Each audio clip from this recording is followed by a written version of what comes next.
we had asked my niece one day when she got home from daycare, you know, we were like, Bebop, why do you keep waking up during the night and playing? And she kind of like folded into herself. I don't know how to explain it. She just kind of sunk back on the chair, the couch, whatever. And she said, I can't tell you. And we were like, we looked at each other, me and my sister, and we were like, what do you mean you can't tell us? And she said, don't get mad.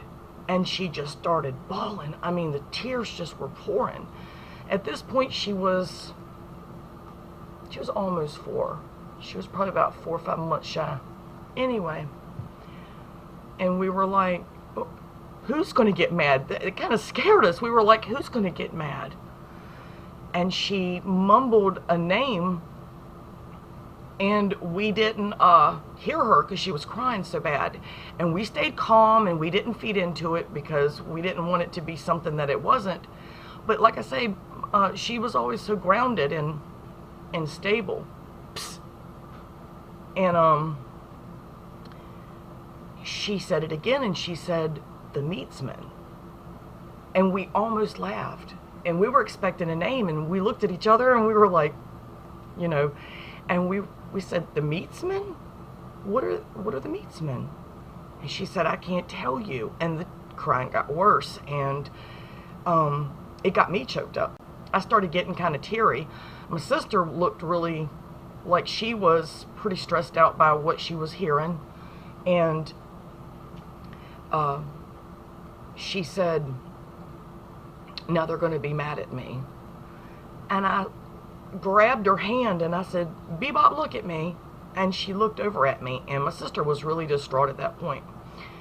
I said, no one's going to be mean to you, and no one's going to be mad at you. You think I'm going to let someone hurt you? You think your mom will? She said, no. So we were like, no one's going to be mean to you. So that was that conversation, and we kind of sat there for a few minutes and just tried to absorb what she was saying, that this child never says stuff like this in her life.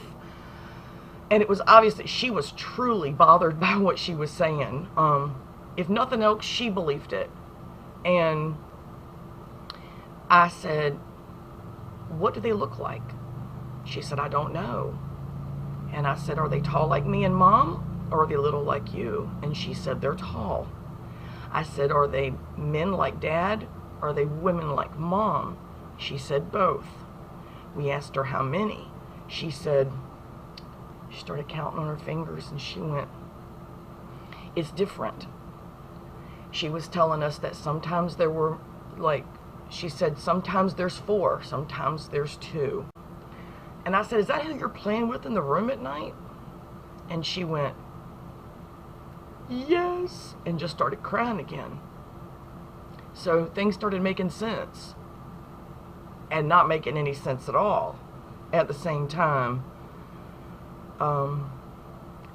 We didn't really know what to do. It's not like my sister could move out. It wasn't like you could call the Ghostbusters. But we truly believed that she believed what she was saying, and knowing her as the grounded child that she'd always been, we were concerned about that. But it was after she told us about the Meatsmen, as she called them, the Meatsmen, that negative things around the house started to happen. The paddle turned up gone. The nightlight incident happened. My sister had the miscarriage. There was a lot of negative things that happened, you know, after she told us.